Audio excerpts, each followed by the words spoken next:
The ASEAN Soji Caucus, or ASC, is a network of human rights activists from Southeast Asia. The ASC enhances the capacity and knowledge of human rights defenders in promoting and protecting the rights of persons of diverse Soji SC in the Southeast Asian region. This is the series of discussions on queering alternative regionalism that is organized by ASEAN Soji Caucus with the support of Voice. This series aims to spark a conversation among LGBTQI organizations on how to challenge the dominant discourse among ASEAN governments that excludes and delegitimizes the existence and narratives of LGBTIQ people, including the use of culture, art, and memory as tools and sites of resistance. In this episode, Brenda Alegre talks about transgender pageantry as a form of activism.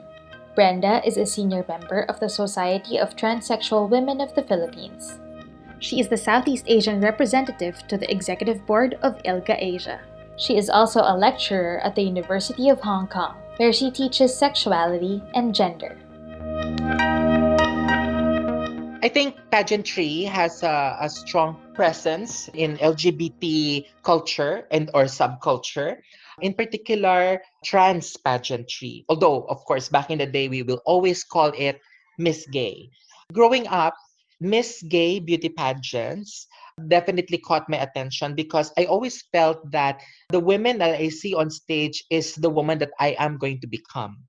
And I grew up with labels such as bakla or bading or binabae. And very, very rarely do I hear the word transsexual. But I haven't heard of the word transgender or transpinay. So in the absence of those terms, the memory of these beautiful women on stage and the things that I have heard with what they say, the way they answer questions, actually resonated with me more powerfully than the beauty pageant I've seen on television. Pageants like Miss Universe, Miss World, Miss International. So much as I look forward to these cis women's pageant on TV and everybody definitely look forward to them, I was actually more excited to watch the Miss Gay beauty pageants in the barangays or in the streets. Or if you're lucky, there will be bigger venues for these pageants. And when I was an adult after college, I was able to join my first beauty pageant. An important memory there is that I realized that a lot of transgender people actually have self-image or self-esteem issues. And beauty pageants are ways for them to actually come out of their shells. It was also my own coming out because I have had self-perception issues because I feel that I am not feminine enough in Philippine society. I feel that society is not going to accept me as a woman. But in beauty pageants, Miss Gay beauty pageants, I felt accepted. And I realized that it takes more than beauty, physical beauty, to actually win a crown. So resilience, talent, determination, optimism, and self-acceptance, these are very important keys to actually win that crown. So that is a very important part of my memory, joining pageants and meeting many transgender women who we can now call or refer to as trans pinays. A very important aspect of that memory is learning that they actually join pageants as a form of living because many of them are not able to obtain regular jobs because of discrimination. Philippine society don't accept transgender people as we are in jobs. I remember applying for jobs myself and I was told to cut my hair. I cannot use the women's toilet or changing rooms. I cannot wear women's uniforms or women's clothes.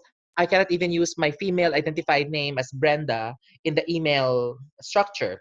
And I wasn't the only one experiencing that. So I think that's one of the reasons why a lot of trans Pinays don't get to pursue white collar jobs or professional jobs. And many of them learn that they can do work through sex work or beauty pageants because it's not just poverty, but the inability to actually embrace themselves as they are. Maybe we work in beauty salons or beauty parlors and then join beauty pageants every night, sometimes even twice a night. So that's another important aspect of memory of beauty pageants. And in every pageants, our mere presence is a form of activism already because it's a way of showing our visibility to Philippine society.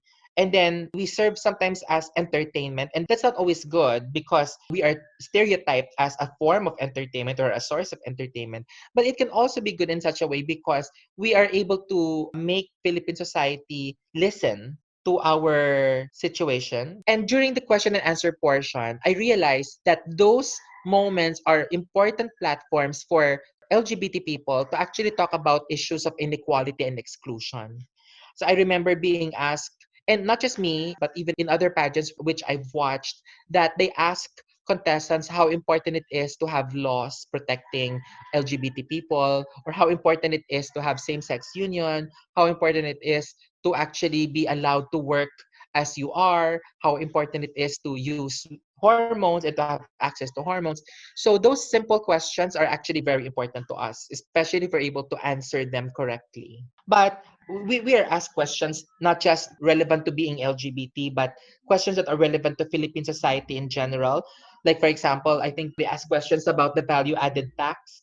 So if a contestant is able to answer that properly in such a way that the experience resonates with them equally, LGBT or not, we are affected negatively by the value added tax. So if we're able to talk about it, and then they're able to give a resounding response, it resonates with the audience and the audience agrees. And then this gives affirmation not just to the contestant but to the audience themselves that your pain is our pain. So there is something intersectional that we share. And so that's why we can join our voices together and not anymore look at our gender expressions or gender identity as a barrier to be included in discussions for equality.